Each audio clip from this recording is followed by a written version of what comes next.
Zelensky qui avait dit la guerre a commencé en Crimée, elle se terminera en Crimée.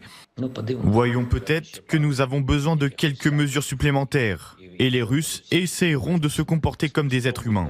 Cette opération aussi a été lancée pour impressionner les Américains et pour renverser la tendance, mais aussi pour montrer que les services de renseignement ukrainiens pouvaient faire sans les services. Tu mens. Ils essaient de faire croire à leurs téléspectateurs que l'Ukraine a fait ça seule, sans l'intervention de personne. Et on est censé les gober. Mon type, tu mens, quoi. Expert non, tu n'as pas le droit à la parole. Toi, tu veux déjà exagérer. Voilà. Les Russes ont été plus souvent nos adversaires que nos alliés dans l'histoire. Je crois que c'est 1892 l'alliance avec les Russes, mais au 19e siècle, on était plutôt contre les Russes. Et puis on a été évidemment après la Seconde Guerre mondiale Sauvé par les Russes. Au moment de Précise que vous avez été sauvé par les Russes.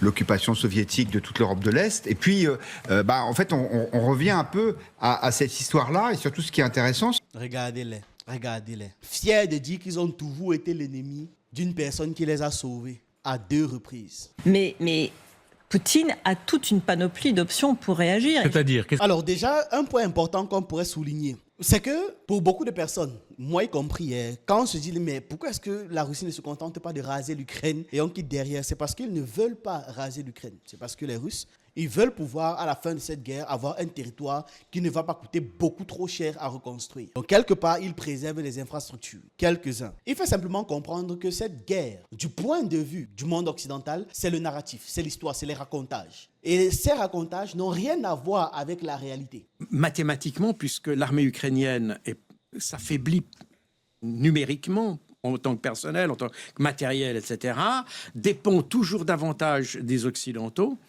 Et donc, on voit ces opérations qui se multiplient en territoire russe, alors qu'elles n'ont aucun impact sur le terrain en réalité.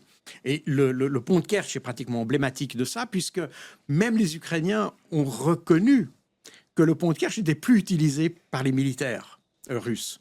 Aujourd'hui, ils ont le pont terrestre, comme on l'a appelé, c'est-à-dire les 4 oblasts. Déjà qu'ils ont perdu la guerre, vous les entendez blablater. Imagine alors s'ils avaient gagné. Matin, midi, soir, ils sont tranquillement assis sur des plateaux, à jouer des experts, à faire comme s'ils comprennent quelque chose, alors qu'ils n'ont jamais entendu une balle siffler dans leurs oreilles. Ils n'ont jamais reçu sur le visage la boue d'un éclat d'explosion. Jamais. Ils ne savent pas ce que c'est que d'être complètement désorienté. Je ne sais même pas si on les a déjà réellement giflés dans la vie. Ce sont ces gens qui demandent à ce que l'Allemagne donne simplement les missiles pour que ça attaque de l'autre côté. L'Allemagne qui a déjà une mauvaise réputation. L'Ukraine multiplie les attaques terroristes en Russie. Hier, on a parlé des avions qu'ils ont détruits en totale violation de toutes les lois et les normes internationales. Parce que le traité START permettait justement à ce que ces avions-là soient là. Ce n'étaient pas des failles de sécurité, pas du tout. C'était simplement des accords de sécurité qu'ils ont décidé de mettre en place avec tous les pays qui possèdent la bombe nucléaire. Et ces accords de sécurité ont été violés, forcément avec l'aval, la validation des pays de l'OTAN.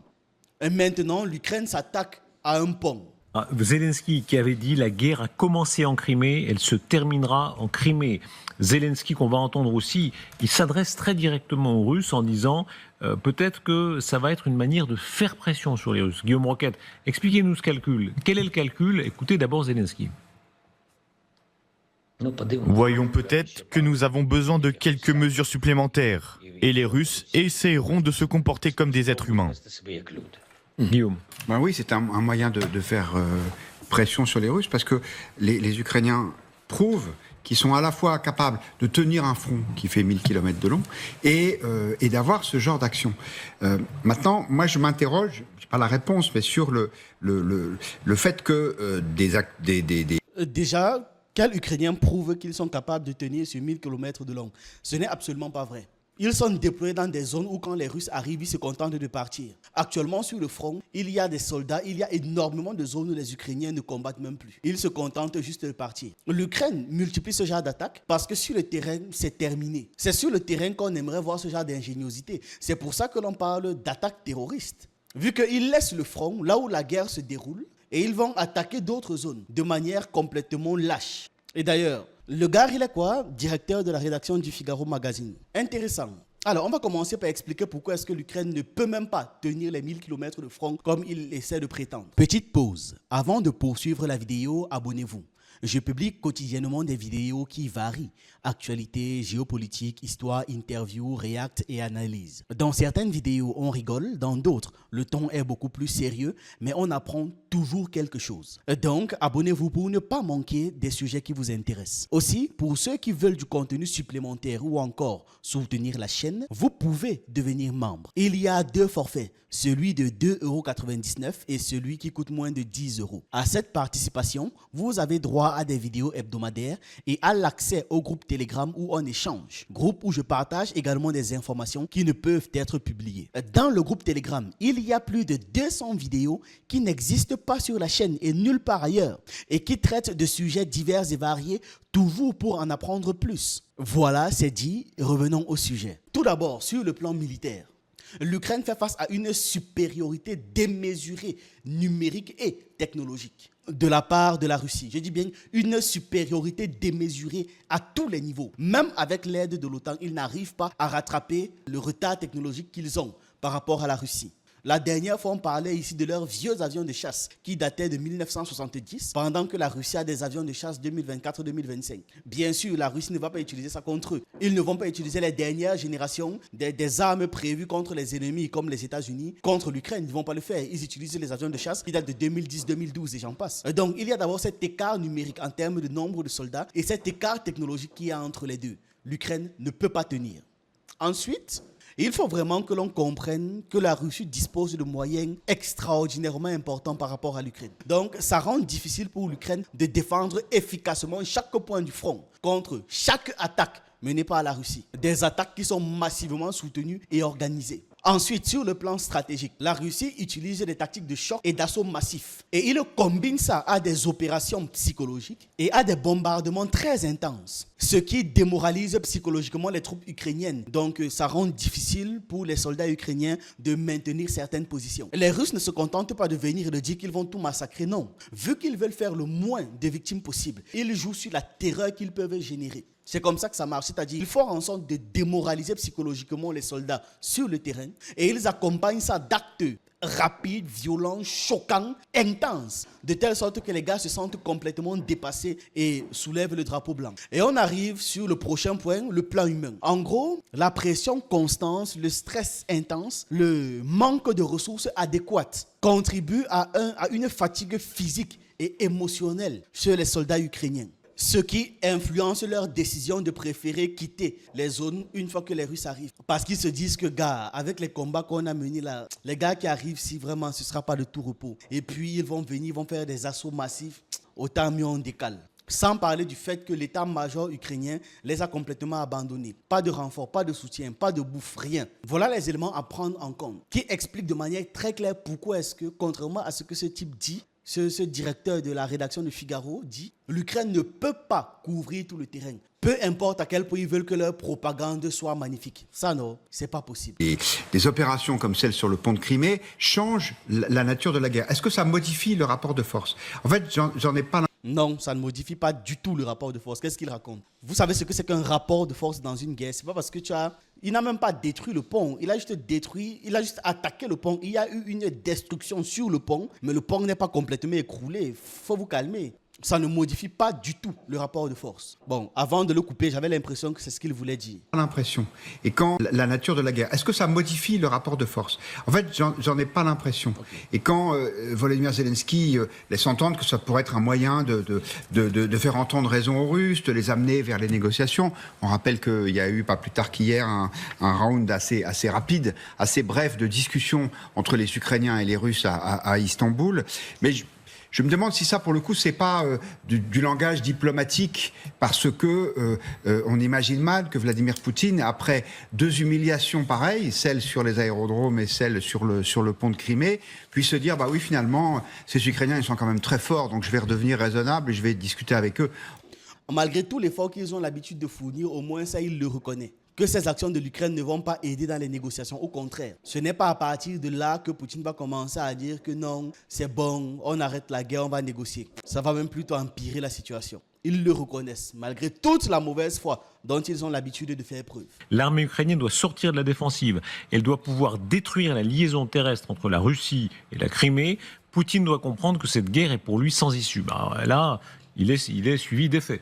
Alors c'est intéressant comme Merz dit ça parce qu'il tient les missiles qui pourraient justement détruire ce pont de Kerch. Mais par rapport au message reçu des Ukrainiens, je suis d'accord avec vous, c'est pas ça qui va faire plier Poutine. Par contre, il y en a un qui va faire attention à ce qui se passe, qui s'est pas beaucoup prononcé, c'est Donald Trump. Les Américains, au début de la guerre, quand ils ont vu à quel point les Ukrainiens se défendaient, c'est à ce moment-là qu'ils ont décidé que finalement, ils allaient l'armer l'Ukraine. Ce n'était pas un taxi qu'ils allaient envoyer à Zelensky, c'était des armes. Eh bien, aujourd'hui, je crois que les Ukrainiens qui montrent ce dont ils sont capables risquent de faire penser les Américains. Regardez aujourd'hui Mike Johnson, qui était vraiment qui était à l'ancienne époque le speaker de la chambre basse du Congrès, aujourd'hui appelle à des sanctions très très dures contre la Russie, lui qui tergiversait pendant très très longtemps, pendant les années Biden, qui était plus ou moins derrière le gel de la tranche de 61 milliards de dollars qui a fini par être donné. Aujourd'hui, il appelle à des sanctions fortes contre la Russie.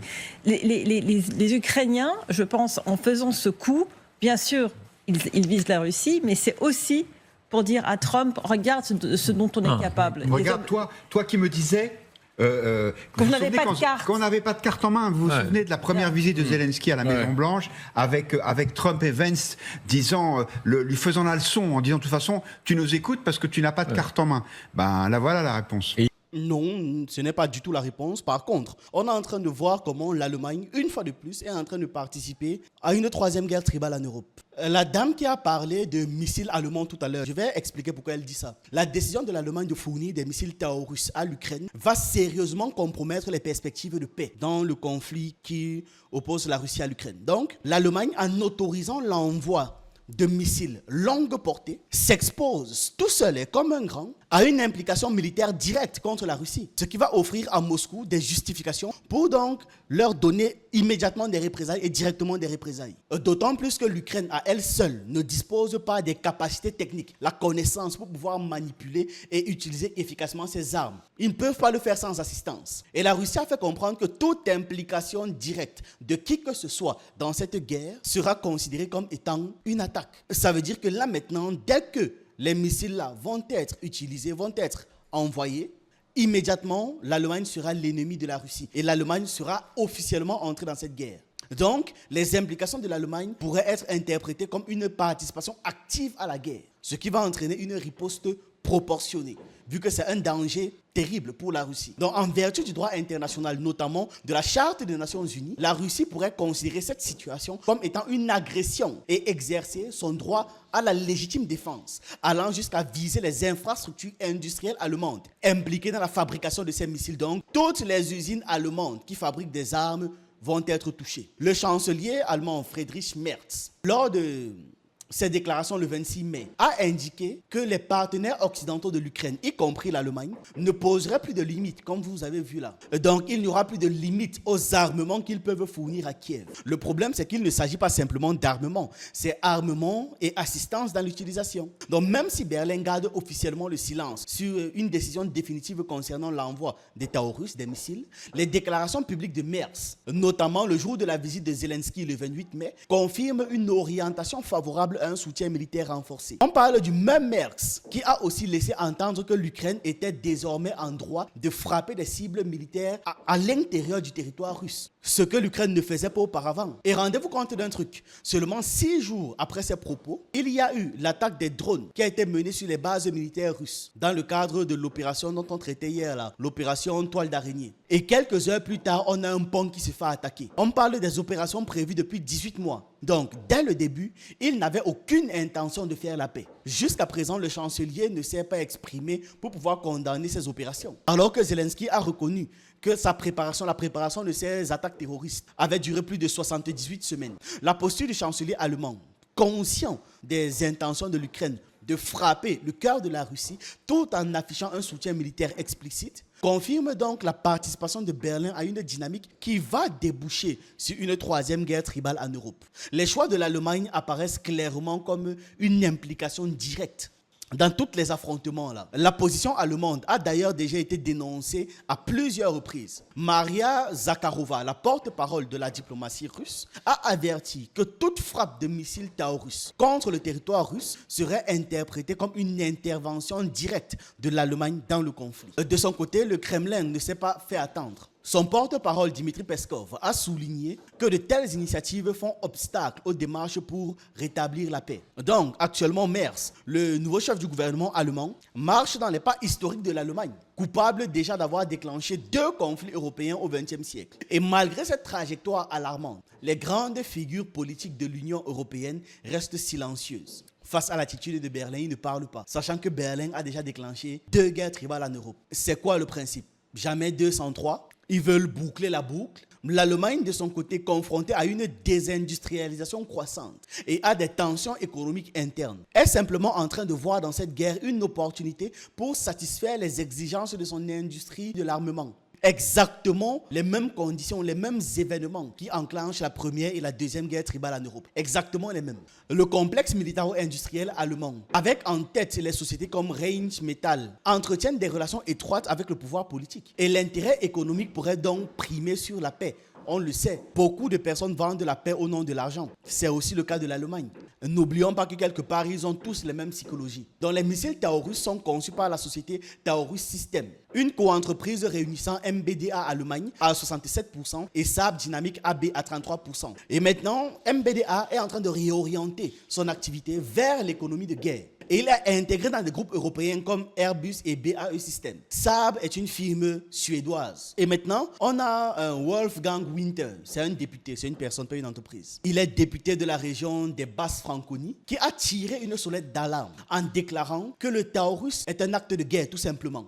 Donc, la dame là qui est en train de dire que voilà, Merz qui parle, c'est lui qui détient les missiles capables de complètement détruire le pont. Une fois de plus, ces gens parlent sans être sur le front, sans vivre ce que c'est que la guerre. Ils sont tranquillement assis sur des plateaux à jouer des experts, à faire comme s'ils comprennent quelque chose alors qu'ils n'ont jamais entendu une balle siffler dans leurs oreilles. Ils n'ont jamais reçu sur le visage la boue d'un éclat d'explosion. Jamais. Ils ne savent pas ce que c'est que d'être complètement désorienté. Je ne sais même pas si on les a déjà réellement giflés dans la vie. Parce que même quand tu reçois une bonne gifle, le genre de gifle qui est tout dit, le genre de gifle qui fait siffler tes oreilles, quand tu entends seulement que tu seras sur le front d'une guerre, tu sais que tu ne vas pas t'en sortir. Ce sont ces gens qui demandent à ce que l'Allemagne donne simplement les missiles pour que ça attaque de l'autre côté. L'Allemagne qui a déjà une mauvaise réputation. Donc, Wolfgang là fait comprendre que le risque d'une escalade généralisée est à son point culminant. Et il a souligné un possible conflit d'intérêts. Parce que les principaux investisseurs du MBDA et Saab sont qui à votre avis? Les géants financiers BlackRock et Vanguard. Or, Friedrich Merz, l'actuel chef du gouvernement allemand, a présidé le conseil de surveillance de BlackRock Allemagne. Avec eux, vous allez toujours vous rendre compte que dès que vous fouillez un peu, les choses s'emboîtent parfaitement. Il suffit juste de chercher un peu.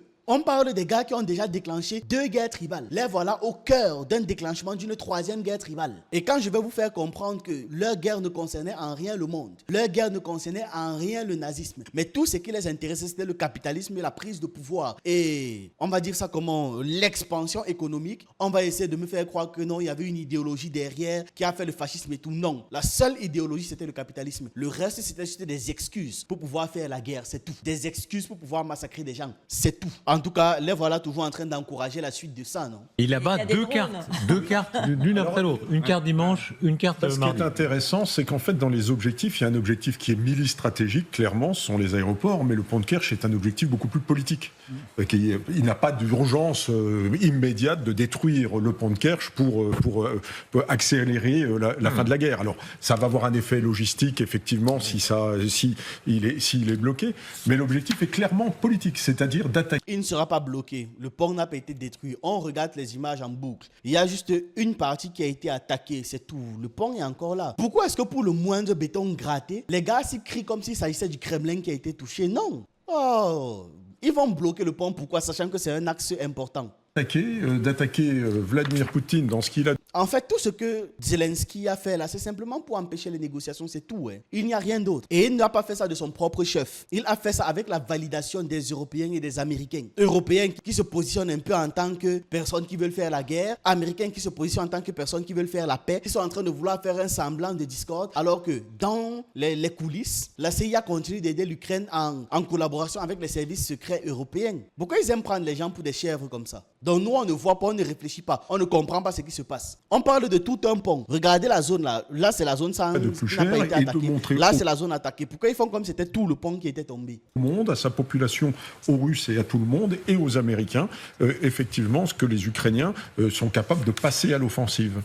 Moi, ce que je dirais, c'est que les Ukrainiens, ils montrent vraiment leur historique de guerre, parce que les Cosaques, déjà, étaient des petites structures qui allaient à cheval et qui étaient capables de naviguer, de tirer à cheval. C'était des petites unités, c'était pas du tout les grosses structures comme à la russe. Ça n'a rien à voir, c'est pas du tout le même esprit. Et même au début de la guerre, je me souviens que on disait que les Américains étaient surpris de voir à quel point les Ukrainiens allaient au-devant des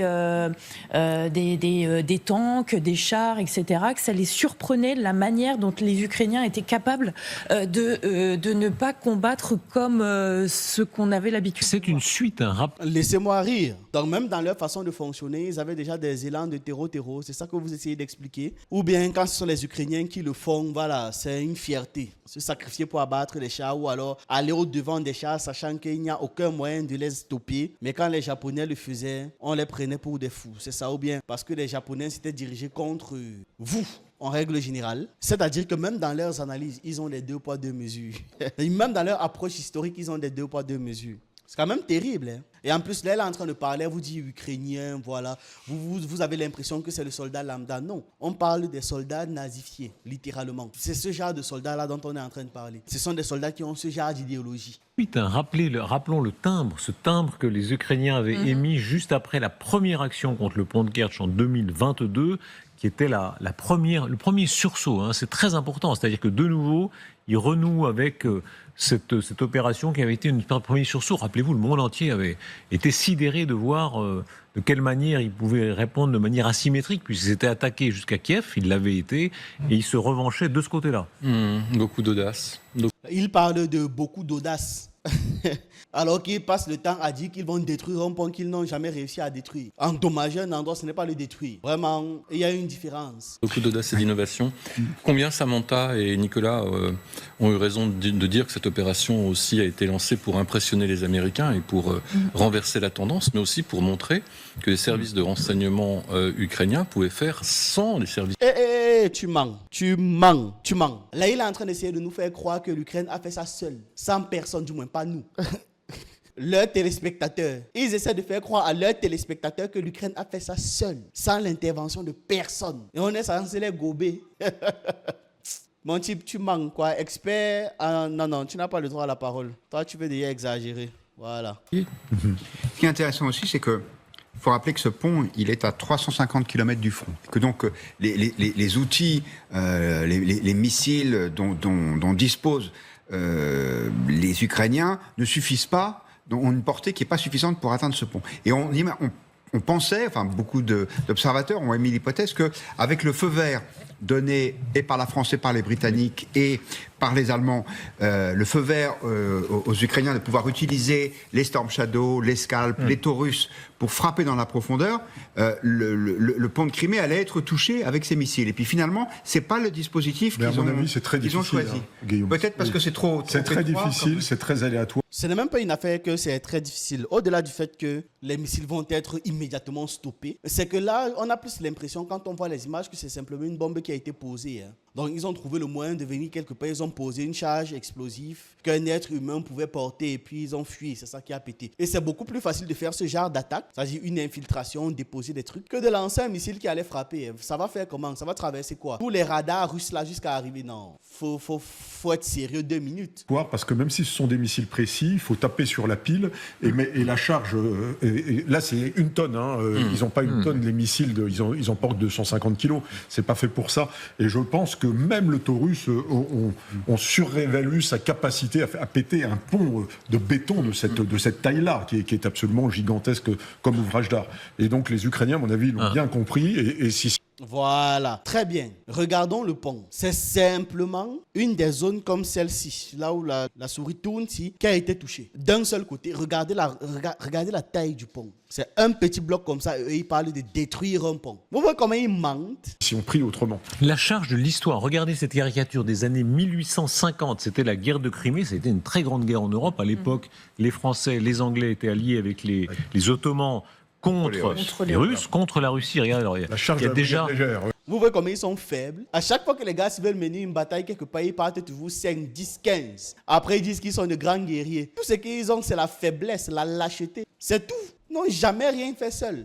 Même quand on les voit en Afrique, quand on les voit en Amérique latine, quand on les voit en Asie, c'est le même principe. Contre Haïti, il a fallu combien de pays occidentaux? Rien que pour pouvoir nuire à Haïti. Il a fallu combien de pays occidentaux pour pouvoir nuire à Kadhafi? Il a fallu combien de pays occidentaux pour pouvoir nuire les autres pays d'Afrique? Vous voyez comment ils viennent toujours 400 contre 1. Quand nous, on va faire la même chose, ils vont dire qu'on triche. Parce que quelque part, ils ont raison de le faire. On doit s'unir. L'union fait la force. Mais ils sont toujours en train de se présenter comme ceux qui ont fait les trucs seuls. Alors que dans l'histoire, ils ont passé leur histoire à s'unir pour pouvoir mener toute leur guerre, n'importe quelle de leurs guerres. D'ailleurs, c'est même leur seule manière de fonctionner. La lâcheté à tous les niveaux. On doit malgré tout s'en inspirer. Parce que si on travaille ensemble, ces gars-là sont cuits, puisque pour qu'ils puissent nous faire tomber, il a toujours fallu qu'ils soient nombreux. Donc si nous aussi on vient nombreux contre eux, ils sont morts. Si on essaye même simplement d'équilibrer, ils sont morts. En termes de quantité, et donc 5 chez eux, 5 chez nous, ils sont foutus. Voilà, ce film extraordinaire britannique. j'ai pas vu ça, c'est bien. La charge de la brigade légère. Alors regardez ça. Alors là, c'est... À Balaclava. Ah, mais oui, mais un film qui est d'ailleurs assez antimilitariste, mais qui est absolument... Regardez, déjà à l'époque, il y avait des caricatures, je ne sais pas si vous voyez, alors il y a l'ours russe avec sa patte ensanglantée sur la Crimée, vous voyez bien la carte de la Crimée, vous avez la Turquie, alors je ne sais pas très bien comment, alors l'Empire ottoman évidemment était beaucoup plus étendu à l'époque, l'Autriche, à l'époque il y avait l'Empire d'Autriche, l'Autriche-Hongrie avec ses deux têtes. Comment est représentée la France? Là, je vois pas très bien. C'est un coq, normalement, la France. D'habitude, c'est un coq. Là, je sais pas ce que c'est. Et puis, le Royaume-Uni, voilà. Et surtout, c'est le lion. Oui. Et surtout déjà à l'époque, la Russie qui était l'adversaire. Et c'est la première guerre qui a été... La Russie était l'adversaire gigantesque, hein, parce que quand vous voyez sur leur illustration, la Russie est costaude, ce qui est toujours le cas aujourd'hui. Il faut photographier. Ouais, et il faut rappeler que les Russes ont été plus souvent nos adversaires que nos alliés dans l'histoire. Je crois que c'est 1892 l'alliance avec les Russes, mais au 19e siècle, on était plutôt contre les Russes. Et puis on a été évidemment après la Seconde Guerre mondiale sauvé par les Russes. Au moment de la précise que vous avez été sauvé par les Russes. L'occupation soviétique de toute l'Europe de l'Est. Et puis, en fait, on revient un peu à cette histoire-là. Et surtout, ce qui est intéressant... Regardez-les. Fiers de dire qu'ils ont toujours été l'ennemi d'une personne qui les a sauvés. À 2 reprises. Je ne sais vraiment pas comment vous faites pour être leurs amis. Je parle aux traîtres africains là. Je ne sais vraiment pas comment vous faites pour être leurs alliés. Quand vous voyez la façon dont ils traitent les gens. Même ceux qui les ont sauvés. C'est que dans la caricature que vous montrez, c'est l'ours russe, que j'allais presque dire l'ogre russe. Ça n'a pas changé. Mais je pense que dans la tête des Russes non plus, ça n'a pas changé. C'est-à-dire qu'effectivement... Ne vous présumez pas de ce qu'il y a dans la tête des Russes. Parlez pour vous. Ne parlez pas pour les gens. Vous avez trop l'habitude de prendre ce que vous pensez, ce que vous êtes, ce que vous faites pour ce que les autres pensent, pour ce que les autres font et pour ce que les autres sont. Ce n'est pas intéressant. Parlez pour vous et uniquement pour vous. Ne faites pas de la psychologie de comptoir. Je pense que c'est aussi ce que les Russes ont dans leur tête. Vous, en tant que qui? Vous avez causé avec le gouvernement russe pour en savoir plus? Ou bien vous dites ce que vous souhaitez que ce soit parce que vous êtes dans cette position? Il est aussi légitime pour eux de mettre leur patte sur la Crimée, que ça l'était au 19e siècle, même s'ils avaient perdu cette guerre-là. Et il y a des textes de Dostoïevski, je recommande le journal de Dostoïevski, où Dostoïevski, c'est la période très nationaliste, il tient un discours que Poutine pourrait tenir aujourd'hui. Oui, c'est ça, ils nous ont pris pour des Tatars. Oui. Je veux dire, il y avait un véritable ressentiment vis-à-vis des puissances alliées qui avaient attaqué Sébastopol. Comment Poutine peut-il réagir? Évidemment, c'est dans les heures qui viennent, dans les jours, parce que souvent il se donne le temps de réagir avec retard. Pour l'instant, il tenait une réunion avec le ministre des Ressources naturelles et de l'Environnement. Regardez, là c'est la mise en scène habituelle du Kremlin pour montrer la distanciation. Nous, voilà, le calme des vieilles troupes, business as usual. Il n'y a pas d'urgence. On se rappelait que quand il y avait eu déjà des événements, je ne sais plus c'est lesquels. Poutine prend son temps de réagir parce que la course des enfants, c'est le matin. La course des enfants, c'est le matin. C'est vous qui vous agitez, qui pensez pensez qu'il va... Il a dit qu'il allait réagir, c'est tout ce qu'il a dit, non? C'est un peu comme un papa, quand il y a un problème, il dit, ok, je vais répondre. Et puis il part se coucher. Vous êtes là, oh, papa n'a pas réagi, mais le lendemain, quand il vient vous prendre en charge, vous-même vous confirmez que oui, c'est la même chose là. Il avait d'autres trucs à faire. Et comme j'ai dit, la Russie a des ressources. Elle va vraiment cartographier toutes les options disponibles. Ce qui est sûr, c'est que les gars sont déjà en train de préparer la riposte. Poutine va simplement venir choisir parmi toutes les options qu'on va lui donner. Il va dire, ok, prenez le 14 et le 26. C'est bon, ok, c'est bon. Voilà. C'est vous qui vous agitez, qui attendez que est-ce qu'il va réagir maintenant? Non. Déjà qu'on ne réagit même pas n'importe comment à ce genre de choses. Non, il faut vraiment que le message soit extrêmement clair, extrêmement brutal, de telle sorte que les gars trouvent encore plein d'excuses pour dire que non, c'est la Russie qui dérange. Parce que la dernière fois, quand ils avaient envoyé quelques dizaines de drones et que la Russie les avait stoppés, quand la Russie a envoyé sa part, c'était 400 drones. 400. Ça avait créé des ravages à un point. Et c'est toujours Zelensky qui est arrivé à faire les annonces que non, ce n'est pas bien. Voilà la Russie qui nous attaque. Voilà la Russie qui a fait ceci. Voilà la Russie qui a récupéré nos territoires. Voilà. Il a seulement râlé, il a seulement pleuré. Parce que quand lui, il envoyait les drones, vraiment, il n'y avait pas de souci. Il était très content de dire qu'ils ont réussi à détruire des trucs. Pourtant, ils étaient sur le point de signer des accords. Même chose actuellement. Donc, quand la Russie va répondre... Il a été inauguré un brise-glace nucléaire, vous voyez, donc pour bien montrer qu'il était à l'écart de ces choses-là qui n'avaient aucune importance. Et écoutez de quelle façon Peskov, son porte-parole, lui aussi se donne exactement ce ton-là en disant il y a une enquête, on verra bien. Concernant les différentes attaques, nous avons dit que le président Poutine était informé de ce qui se passait. Une enquête est actuellement en cours, lancée par le comité d'enquête de la Fédération de Russie. Je suggère d'attendre les résultats et de se concentrer sur le contenu des futures déclarations. Formalisme russe classique. Alors, ce qui est intéressant, c'est que autant ils restent assez silencieux sur ces deux grosses attaques revendiquées par les Ukrainiens, autant sur l'explosion des ponts ferroviaires à Briansk et dans la région de Koursk, que les Ukrainiens n'ont pas revendiqué. Les Russes disent nous avons ouvert une opération, une enquête antiterroriste et ils commencent à pointer le doigt sur les Ukrainiens. Ce sont deux incidents dans lesquels des civils sont morts. Donc peut-être que c'est plus agréable pour les Russes de dire les Ukrainiens ont tué des civils. Certains Ukrainiens à qui j'ai parlé disent qu'ils pensent que ça pourrait peut-être être même des opérations sous faux drapeau, mais bon, je ne me prononce pas, c'est vraiment quelque chose, voilà, ça reste avec des pincettes. Très drôle. Elle ne se prononce pas, mais elle le dit quand même de sorte à mettre ça dans la tête des gens comme étant une option envisageable. Mais elle ne se prononce pas, bien sûr. Mais Poutine a toute une panoplie d'options pour réagir. C'est-à-dire, qu'est-ce qu'il veut faire? Alors d'abord, il veut continuer à aménager Donald Trump.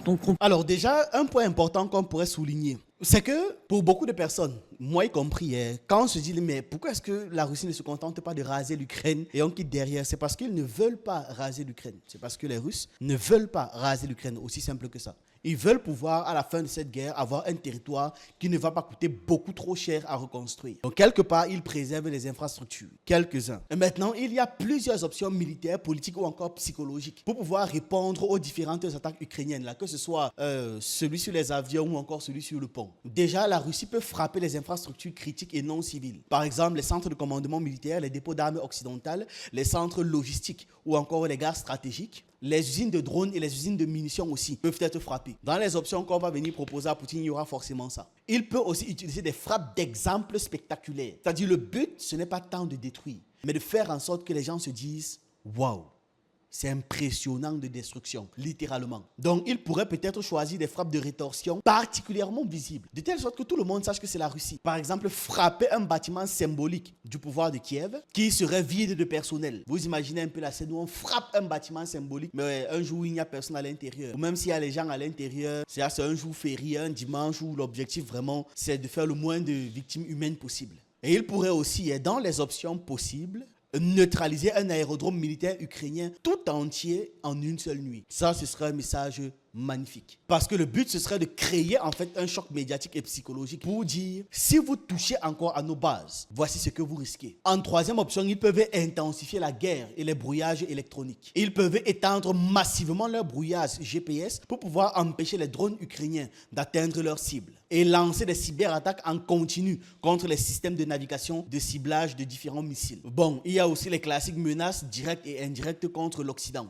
sans toutefois frapper l'OTAN. La Russie peut par exemple cibler spécifiquement les armes fournies par les pays occidentaux ou encore diffuser des messages de dissuasion du type chaque attaque sur notre territoire va entraîner des pertes directes ou encore des responsables du soutien. Mode, on ne va pas faire de grosses attaques qui vont faire du bruit, mais on va faire des assassinats ciblés, précis et des attentats sur des personnes spécifiques. Le message à ce niveau-là serait: vos armes allongent la guerre, donc vous payez la facture. Aussi simple que ça. Et il y a aussi le classique ciblage des infrastructures énergétiques. Frapper des barrages hydroélectriques ou encore des centrales électriques. Très bien pensé. Créer une crise humanitaire sans frapper directement les civils. Ce sera aussi intéressant parce que ça va placer l'Ukraine dans une position de fragilité économique et sociale, sans viser l'anéantissement total. Et donc, en faisant ça, les Occidentaux, pour montrer qu'ils veulent soutenir l'Ukraine, vont massivement donner de l'argent, ce qui va encore les faire perdre en poids. En fait, peu importe ce que la Russie utilise là, l'Occident va quand même payer quelque part. On peut se dire qu'une des options qui rentrerait dans la stratégie, dans la doctrine nucléaire de Poutine, de la Russie, il faut savoir que des bombardiers stratégiques ont été touchés. Ils ne portaient pas d'armes nucléaires, mais ce sont des vecteurs pour porter des armes nucléaires. Il pourrait être justifié, entre guillemets, selon la doctrine nucléaire russe, de répondre avec une réponse nucléaire. Donc une bombe nucléaire tactique, on ne parle pas de la bombe stratégique évidemment, mais une bombe nucléaire tactique. Il ne va pas le faire, je ne pense vraiment pas qu'il va le faire. Pourquoi ? Parce que, les Chinois sont très clairs là-dessus, sur l'utilisation de l'arme nucléaire, qui est un tabou total pour les Chinois. Trump, évidemment, serait mal... Il a besoin des Chinois aujourd'hui. Deuxième chose, il veut voir aussi comment réagit Donald Trump. Mais il peut réagir comme il est déjà en train de le faire, c'est en continuant à bombarder massivement l'Ukraine. Aujourd'hui, il y a eu des morts dans la ville de Soumy, qui a été très, très, très fortement bombardée. Voilà par exemple les destructions, les attaques russes qui ne sont pas autant commentées que les petits dommages que l'Ukraine arrive à infliger. Vous voyez ? En même temps, c'est normal parce qu'il y a tellement d'avancées de la Russie qu'ils ne peuvent pas tout commenter. Alors que pour la moindre action faite par l'Ukraine, c'est tellement rare, c'est tellement inédit, c'est tellement impressionnant pour eux qu'ils sont obligés d'en parler chaque minute, chaque seconde. Ce soir, en arrivant, je lisais que des missiles Kinjal avaient été envoyés en direction de l'Ukraine. Nathalie, je ne sais pas si vous avez la confirmation de cela. Et on a ce soir la réaction de Medvedev. Lui, alors, est beaucoup plus vocal que Poutine. À tous ceux qui sont inquiets et qui attendent le châtiment, il est inévitable. Tout ce qui doit exploser explosera et ceux qui doivent être exterminés disparaîtront. Et il poursuit sur les négociations, ce commentaire a été beaucoup souligné, les négociations d'Istanbul sont nécessaires non pas pour une paix de compromis sur des conditions irréalistes inventées par quelqu'un, mais pour notre victoire rapide et la destruction complète du gouvernement néo-nazi, etc. Le message de Medvedev, on l'a lu hier et il est clair. Là, on a une intervention qui peut être très intéressante. Et il est écrit, les Ukrainiens savent qu'ils sont manipulés par l'Occident. Studio, vous êtes ancien colonel d'état-major général, ancien membre du renseignement stratégique suisse, spécialisé pays de l'Est, formé dans les services de renseignement américains et britanniques. Auteur de nombreux ouvrages aux éditions Max Milo, dont ce dernier, Guerre secrète en Ukraine. Et alors, c'est intéressant parce que dès le début, mais tout est passionnant dans ce livre, on va prendre le temps. Mais dès le début, vous le dites dans votre introduction, la Russie et l'Ukraine ont deux conceptions très différentes de l'action clandestine. Pour les Russes, il s'agit d'un appui à leurs opérations militaires. Elles sont intégrées dans une vision holistique du théâtre des opérations. Pour les Ukrainiens, les opérations clandestines viennent en appui de leur centre de gravité. Or, leur centre de gravité est le narratif. C'est de lui que découle l'assistance fournie par les Occidentaux. Ce narratif, eh bien, je trouve que cette opération toile d'araignée vient tout à fait s'intégrer dans votre introduction. C'est magnifique, vous l'auriez fait exprès. Parce que là, on est vraiment dans une opération narrative, l'opération toile d'araignée. Alors, si vous voulez bien commencer par nous expliquer, en effet, ce que vous expliquez dans cette introduction, ces deux visions des choses de la guerre. Et puis ensuite, et donc de cette opération toile d'araignée, puis après on va aller un petit peu plus loin dans l'action clandestine et dans ces actions, dans ces guerres secrètes qui sont menées notamment en Ukraine et depuis bien longtemps, c'est ce que vous rappelez dans votre livre. Tout à fait, oui, merci de m'inviter tout d'abord et de rappeler ces éléments centraux de la guerre en Ukraine qu'on a tendance un peu à oublier. Quand j'ai vu l'opération qui a été déclenchée dimanche passé, je me suis dit que Zelensky a décidé de promouvoir mon livre qui sortait pratiquement incroyable. un jour après. Donc on est exactement synchrone avec le gouvernement ukrainien. Je les remercie. Oui. Mais effectivement, cette opération, et d'ailleurs apparemment il y en a une autre qui a eu lieu tout récemment contre le pont de Kerch. Donc ce pont qui relie la péninsule de Crimée au territoire russe. Qui a déjà été visé. Oui. Qui a déjà été visé par le passé, mais qui a été, et c'est là où ça illustrera exactement, ces opérations illustrent exactement le passage que vous avez cité de mon introduction, c'est que on n'est pas sur quelque chose, sur des opérations qui sont là en appui des opérations terrestres. On voit que, au contraire, les opérations terrestres en Ukraine, eh bien, ça s'affaiblit chaque fois. L'avantage est toujours du côté russe, et même s'accentue du côté russe. Hein. Voilà, c'est ce que je disais. Alors, le monsieur s'appelle Jacques Baud. Il a des analyses plutôt intéressantes. C'est ce que j'expliquais. Sur le terrain, c'est la Russie qui a l'avantage et à tous les niveaux. Et ils prennent de plus en plus l'avantage. Puisque actuellement, à Konstantinovka, j'y arriverai, justement, entre-hier et aujourd'hui, on s'aperçoit que les Russes arrivent dans des villages qui sont même plus défendus. Les Ukrainiens reculent sans plus même défendre. Les Russes gagnent du terrain, c'est intéressant parce que vraiment, et c'est ce que vous dites dans votre livre, on n'est pas du tout, nous, dans le narratif de les Russes gagnent du terrain en ce moment. Non, voilà, c'est ça. On essaye au contraire de donner une image différente. Ah oui, Pearl Harbor. Très intéressant ce qu'il explique. Il faut simplement comprendre que cette guerre, du point de vue du monde occidental, c'est le narratif, c'est l'histoire, c'est les racontages. Et ces racontages n'ont rien à voir avec la réalité. Absolument rien à voir. Je trouve ça très intéressant parce que c'est rare, c'est très rare. Effectivement, tout ce qui se passe dans cette guerre, du point de vue occidental, c'est que du narratif, c'est que de la médiatisation, c'est que de l'effect pour l'effect. Et comme il y a beaucoup de personnes malheureusement qui écoutent ces médias, les gens sont embrouillés que mais on n'a pas dit que l'Ukraine gagnait, on n'a pas dit que l'Ukraine se renforçait. Voilà l'autre qui expliquait que l'Ukraine arrive à tenir sur toute la ligne de front. Et celui-ci fait comprendre que c'est que du narratif, c'est que de la médiatisation. Parce que dans les faits, ça n'a rien à voir avec ce que les gars là racontent. Oh, le Pearl Harbor ukrainien. La réalité est que sur le terrain, l'avantage entre des Russes s'accentue très clairement et mathématiquement, puisque l'armée ukrainienne s'affaiblit numériquement en tant que personnel, en tant que matériel, etc., dépend toujours davantage des Occidentaux. Et donc, on voit ces opérations qui se multiplient en territoire russe, alors qu'elles n'ont aucun impact sur le terrain en réalité. Et le pont de Kerch est pratiquement emblématique de ça, puisque même les Ukrainiens ont reconnu que le pont de Kerch n'était plus utilisé par les militaires russes. Aujourd'hui, ils ont le pont terrestre, comme on l'a appelé, c'est-à-dire les 4 oblasts. Dans tout ça, ils ont même frappé une zone qui n'était même pas utile pour les militaires. Ils ont frappé une zone qui était uniquement civile. Donc vous voyez le niveau de désespoir qu'ils ont. Frapper une zone qui est uniquement civile, ça veut dire que la sécurité est moins renforcée. De Kherson, Zaporozhye, Donetsk et Lugansk, qui finalement permettent d'avoir cette liaison terrestre beaucoup plus stable, que d'ailleurs les Russes ont totalement réhabilité, parce que pour ceux qui ont connu l'Ukraine d'avant la Russie, si vous me passez l'expression, les routes étaient dans un état déplorable en Ukraine. Quand vous alliez de Kiev à Odessa, il fallait prendre des jours parce que la route était en tellement mauvais état que vous n'y arriviez pas. Dans les Russes sont venus récupérer un territoire. Ils ont réhabilité le territoire, reconstruit les routes, amélioré les infrastructures. Et vous voulez qu'on vous redonne ça comme ça. Par exemple, ça, c'est une information que je n'avais pas. Et maintenant qu'il le dit, c'est vrai que c'est logique. On ne doit pas dire qu'ils le font par bonté, non, mais c'est par stratégie politique ou encore psychologique. Mais ce qui est sûr, c'est que ça permet d'aider, ça permet d'être pertinent. D'autant plus que ce sont les territoires qu'ils ont estimés désormais être les leurs. Je parle par exemple du Donbass et d'autres endroits. Déjà, l'idée, c'est de pouvoir légitimer le fait que c'est désormais à eux et que ce ne sera plus négociable là-dessus. La Russie est venue pour libérer, protéger et non pas pour détruire. Donc c'est normal qu'ils reconstruisent. Quand les gars vont arriver, ils vont reconstruire une école, des hôpitaux ou plusieurs écoles. Ça fait comprendre aux gars que ne vous inquiétez plus désormais. Vous êtes là, vous êtes en sécurité, tout ira bien. Et quand ils font ça, ils gagnent le cœur et les esprits des gens, des populations et de tous ceux qui y vivent. Ils gagnent le soutien local, surtout parmi les populations les plus vulnérables. Et ça leur permet aussi de stabiliser l'arrière du front. Parce que si les zones reconquises sont instables ou alors en ruine, ça devient des points faibles logistiques. Et c'est ce que le monsieur expliquait. Donc, pour pouvoir renforcer logistiquement ces zones, pour qu'eux-mêmes ils puissent l'utiliser, ils reconstruisent les endroits, c'est-à-dire c'est si bien pensé.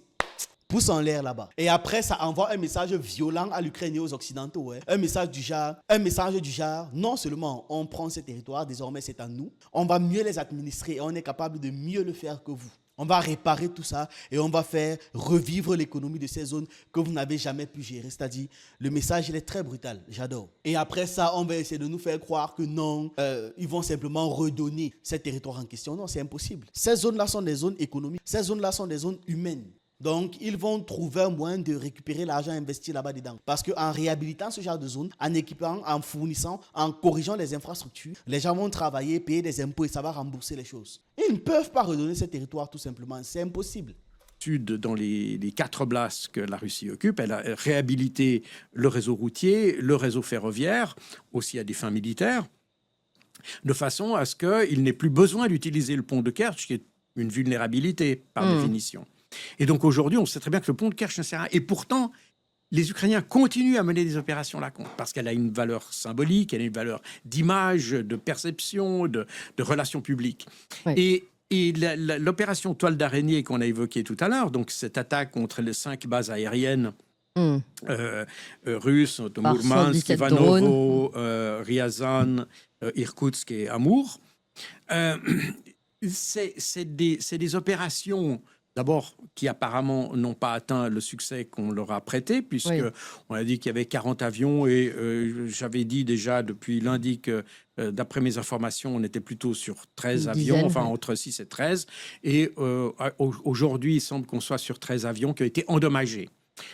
Probablement 5 ou 6 de manière irréparable et le reste de manière probablement réparable. Voilà. C'est aussi ce que je disais dans ma vidéo d'hier, parce qu'il y a beaucoup de personnes qui sont venues me dire non, il y en a 11, 12, bref, les mêmes chiffres qu'il a donnés là. Et j'avais fait comprendre en commentaire chez ces gens-là que eux, ils parlaient de 40 détruits, alors qu'il y en a eu 4 qui ont été détruits, donc c'est irréparable, et le reste endommagé, ça veut dire que c'est réparable. Et voilà ça qui le confirme aussi. On est sur un résultat qui est finalement très mitigé au point de vue opérationnel, et quand bien même 40 avions auraient été détruits sur ces bases, ce n'est qu'une partie de la capacité de frappe russe, à la fois nucléaire et conventionnelle. Ah oui, et aussi il y a une personne qui m'a dit, est-ce que je connais le nombre d'avions que possèdent les Américains et les Européens? Ça m'a tellement fait rigoler, parce que les Américains en ont 100, les Russes en ont 123, les Européens n'en ont pas. Ils empruntent pour les Américains. Ça veut dire que l'armée russe possède plus d'avions, plus de bombardiers que tout l'OTAN réuni, encore une fois de plus. Tout comme l'armée russe fabrique plus d'ogives que tout l'OTAN réuni. Parce que des avions comme les Tu-95 ou les Tu-22 ont une capacité nucléaire, mais peuvent être utilisés, d'ailleurs ils sont utilisés régulièrement, pour des attaques en Ukraine, parce qu'ils peuvent transporter des missiles de croisière conventionnels. Mais on voit bien que cette capacité ne sera pas affectée par cette opération. Donc c'est une opération qui est destinée à comment dire, mobiliser. C'est pour montrer les choses. Voilà. Oui, c'est pour montrer littéralement. C'est pour galvaniser les gens, donner l'occasion aux gens de dire chais, donner l'occasion aux gens d'exprimer leur joie, aussi minuscule soit-elle, face à une guerre qu'ils sont en train de perdre, littéralement. On est dans la relation publique, littéralement. C'est justement c'est votre introduction et c'est tout le sujet en fait de la distinction entre la stratégie russe et la stratégie ukrainienne. Et vous rappelez d'ailleurs que c'est la stratégie ukrainienne qui passe par des opérations qu'on peut appeler coup de poing, un peu comme ça de communication, des opérations clandestines notamment. Vous faites un parallèle avec la résistance française en disant mais attention, la résistance française n'a pas vraiment été efficace, même s'il y avait des opérations. Elle ne contraignait pas vraiment les Allemands, à part de les mettre sur le qui-vive et de les rendre en plus répressifs. Le seul moment où les opérations clandestines sont devenues utiles, c'est au moment où il y a eu une forme de gouvernement à Londres qui a pu organiser cette réponse. C'est exactement ça. Voilà, il ne fait que confirmer ce que l'on savait déjà. Pour eux, c'est simplement des campagnes médiatiques, c'est tout. Et il a fait un parallèle avec leur propre guerre. Ça a toujours été pour eux une simple campagne médiatique. Montrer qu'ils peuvent alors qu'ils ne peuvent pas. Parce que s'ils pouvaient, ça se saurait. S'ils pouvaient, je vous promets, ça se saurait. On aurait rabâché ça dans nos oreilles tous les jours. Déjà qu'ils ont perdu la guerre, vous les entendez blablater. Imagine alors s'ils avaient gagné. Matin, midi, soir. Bref, voilà ce que j'avais à partager avec vous dans cette vidéo. Dites-moi ce que vous en pensez en commentaire. J'attends vos avis, vos analyses et on se retrouve une prochaine fois.